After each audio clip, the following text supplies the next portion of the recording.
Okay, got the 5-inch rough country lift kit unboxed. Here's everything it comes with. Pitman arm, flip the springs over, all the hardware and everything. Got brake lines, everything we need right here. Okay, everything that you'll need for as tools, it's right here. You'll need a 13mm wrench and socket, 16mm wrench and socket, 17mm wrench and socket, 18mm wrench and socket, 19mm wrench and socket, 21mm wrench and socket, 24mm wrench and socket, 36mm wrench and socket, a 13/32 drill bit, a 9/16 drill bit, 5/8 drill bit, hammer, and then a Pitman arm puller. And all the hardware seemed to be here in my kit. We will get ready to install this.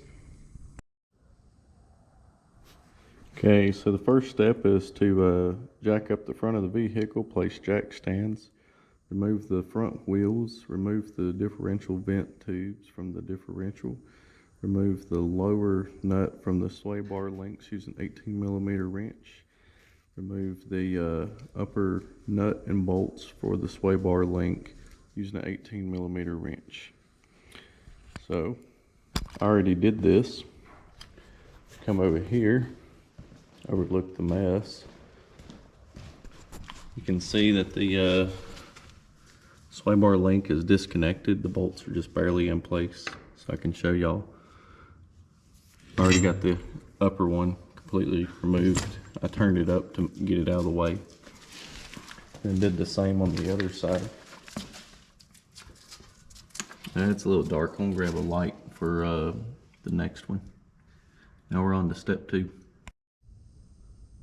Not sure how good the quality it is, but in the instructions it says to use a 24mm for the shocks.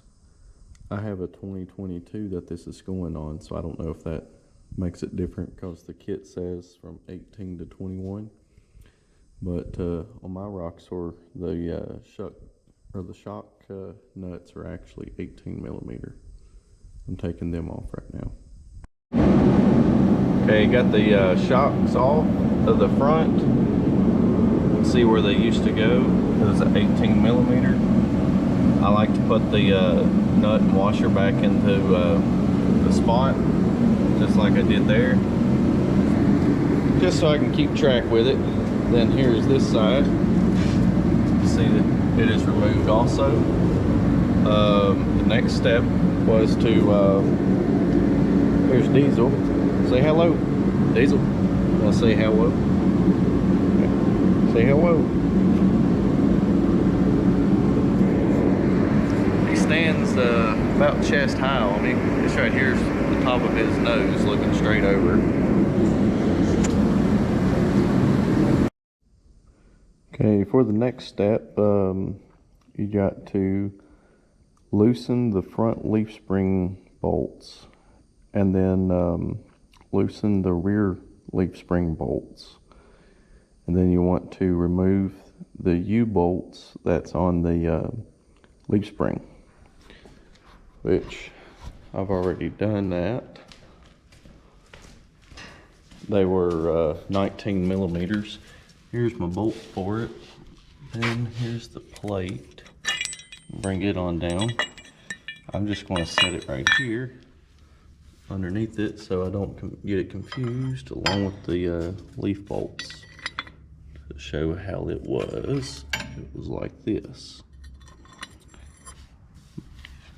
Mine have been drug across rocks and stuff, so the bottoms were a little bent and I messed up the threads, but they did come off. There's been the hardest bolts so far to get off on this. I ended up using the impact gun. And then along for the other side, I already have the bolts off right there, or the nuts I mean. So we can pull off this plate. Pull off the plate.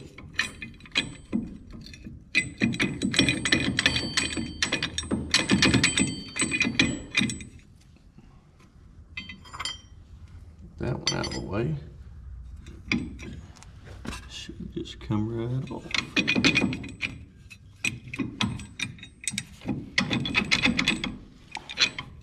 These right here are bent also a little bit, so I'm going to end up taking a hammer and just whacking off the plate. I'll hit it in the front. It should just make it come right off. But I'll update you on my next step. Okay, so I got the leaf springs off now. The axle is supported by 2 jacks. That way I can raise and lower it and maneuver it. This one right here is the driver's. You can tell because it has this nub on the side of it. This one right here is the passenger side. You can also tell because it's got the bigger part that goes over your differential housing as well as the smaller part that goes over the axle tube. Okay, I got these right here sitting on here. For the driver's side, there's the box that it came with where the leaf spring sits on top of. The driver's side, hang on 1 second and grab this light. Oh, see a little bit better. So on the driver's side, it actually sits down on top of that one. The passenger side does not. But what I'm going to go ahead and do is skip forward a little bit and replace the brake lines with the longer ones before I lower the axle. The next step called to lower the axle down and set the leaf springs in place, then drill. I'm going to jump and do the brake lines first because I think that would be easier than having to undo them, then wait, and then hook them back up. So I'm just going to do that repair one step because as soon as the brake lines are long enough, that axle can come down. Okay, I got the new brake lines in. Then I went ahead and lowered the axle, stuck the leaf spring in place. Now, I mean, everything's still loose on this. Nothing's tight. You don't want to tighten it up yet. The book said that to install that brake line, I would need a 13mm and a 16mm. It ended up being a 13mm on this and this, but a 17mm on the lock nut. And then this one right here was a 14 on the brake caliper. Then the other side looks the same. Got it installed. I'll need to bleed the brake lines when I get everything back together, but everything is the same on both sides right now. Okay, so this right here is the bottom of it looking up. The bottom of the axle, there's going to be this hole on both sides. You got to drill that out to 9/16. That way the nubs for the aftermarket blocks can fit in it. This right here is the passenger side. Good morning. I was left a little early yesterday, but before I left, I was able to get this right here in there and all the holes lined up. I'll tell you one thing, that's a pain in the butt. What I ended up doing was putting all the bolts in loosely and then letting it sag on its own, and then just kept shaking it and tapping it with a hammer until it all fell in. Took me a little bit of time to figure that one out. I was trying to get them all lined up and everything, then put the bolts in. Well, the easiest thing to do is just let the axle sag in place and you shake it until you get everything to line up. But that's in there. I think the only thing left for the front is to put the this part of it, you gotta put the sway bar back on, the shocks on, then you have to replace the pitman arm and then put a stabilizer on it. But we'll go ahead and put the stabilizer arms on there and the shock mounts. Then I'll give you guys another update. One little thing I am going to show you guys, the difference in the shocks. I think it's going to improve the ride quality. Here's your factory shock. You have to pull it out and then push it back in, but it has no rebound. Wherever you set it is where it will stay. But these right here are the rough country shocks that came with this kit. And it says top goes this way. But if you push it down, which it's a lot harder to push down, I'll set it on my toolbox. You can push down on it.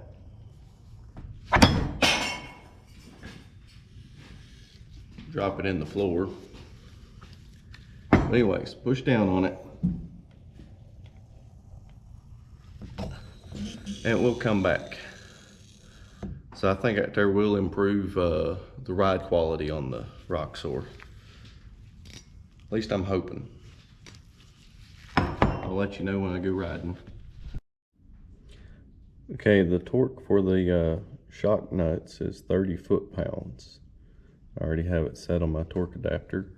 I use this one, the Mako 1/2 inch digital torque adapter. I think I got it for like 150 bucks. It seems to be really good quality. But I'm gonna go ahead and torque down the shock bolts. Okay, got the sway bar links installed. They're torqued to 30 foot-pounds. The bolts for the leaf springs are torqued to 50 foot-pounds. I torqued the U-bolts to 50 foot-pounds, and then after I get the tires on it and it's setting in place, I'll move it on up to 75 foot-pounds. Got the front is torqued to 50 foot-pounds also. Then put the pitman arm that came with the kit on there. I'm going to hold off on putting the stabilizer shock in place right now, mainly because I'm itching to go ride it. So I'll hold off on that. If I feel like it needs it, I'll come back and reinstall it. But it already does have the factory one, so we might be good. Okay, got the tires on it and back down. It might be a little bit more than 5 inches because I lifted it up to the tires are about 5 inches off the ground. And I have 3 fingers of space on this jack stand. But got about everything completed outside of putting the vent hose on. And then doing the final torque on them U-bolts. But you gotta put the extension in because that right there won't reach. But it definitely gets the oil pan up and out of the way, so I should not need a skid plate for the oil pan. You can see how beat up my oil pan is.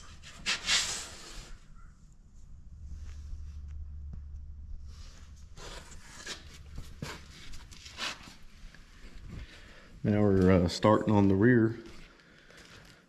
First thing to do on it is take the shocks off and the emergency brake lines. Loosen it up. That way that axle can come down.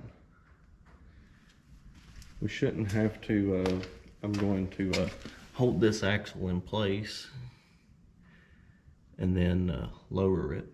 But anyways, we shouldn't have to take off the brake lines. Just the emergency brake. We just loosen it up.